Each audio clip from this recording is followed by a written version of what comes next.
जगदीश मित्रा जो कि NSDC board सदस्य हैं वो हमारे साथ जुड़ चुके हैं। जगदीश जी, बहुत स्वागत आपका। और उसी के साथ सबसे पहला सवाल जो मेरा है वो आपसे यही है कि हम देख रहे हैं कि जिस तरह से ईज ऑफ डूइंग को लेकर 2014 से लेकर 2025 में आज हम बैठे हैं, तमाम हमने ऐसे अलग अलग पैरामीटर्स देखे हैं जहां पर साफ तौर पर बड़ी उपलब्धियां हासिल हुई हैं। कैसे देखते हैं? सबसे पहले तो आप ये बताइए इस पूरे सफर को जो साफ तौर पर केंद्र सरकार के दृष्टिकोण से साकार होता हुआ नजर आया है। देखिए, नमस्कार। पहले ये एक बहुत ही अहम चर्चा है और इस पे पूरे देश को जो हमने विकसित भारत का जो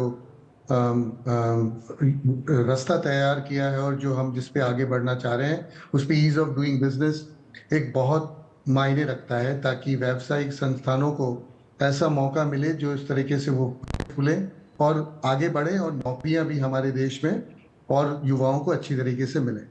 तो आपने जैसे इसके पहले कहा कि जो अगर आप यहाँ पे आप रैंक का देखें तो हमने करीब 11 साल में बहुत अच्छा रैंक दिखाया है।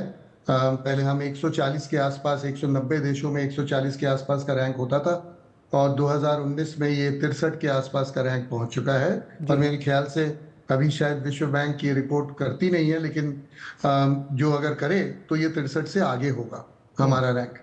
मेरे हिसाब से ये रैंक इसलिए अहम मायने रखता है क्योंकि एक तो ये इस चीज़ की सराहना करती है कि जो सरकार ने जो कदम उठाए हैं, रेगुलेटरी कंप्लायंसेस का, सिंगल विंडो का, स्टार्टअप्स का, जैसे आपने बात किया। मैं नास्कॉम में था और एक आईटी कंपनी में काम करता था, टेक महिंद्रा में, और अभी मैं एक स्टार्टअप कर रहा हूँ। तो मैं समझ सकता हूँ कि ये सबसे बड़ी उपलब्धि है, जिससे हम जानते हैं कि न कि यूनिकॉर्न्स बल्कि जितने सारे स्टार्टअप्स, 1.5 लाख से ऊपर स्टार्टअप्स जो हम बात कर रहे थे, वो बहुत सारी नौकरियों का प्रदान करते हैं और लोगों को मौका मिलता है। और न कि सिर्फ लोगों को मौका मिलता है, देश को मौका मिलता है कि वो कुछ नया करके पूरे विश्व में उसका विस्तार करे। बिल्कुल जगदीश जी, जैसे हमने देखा कि सरकार ने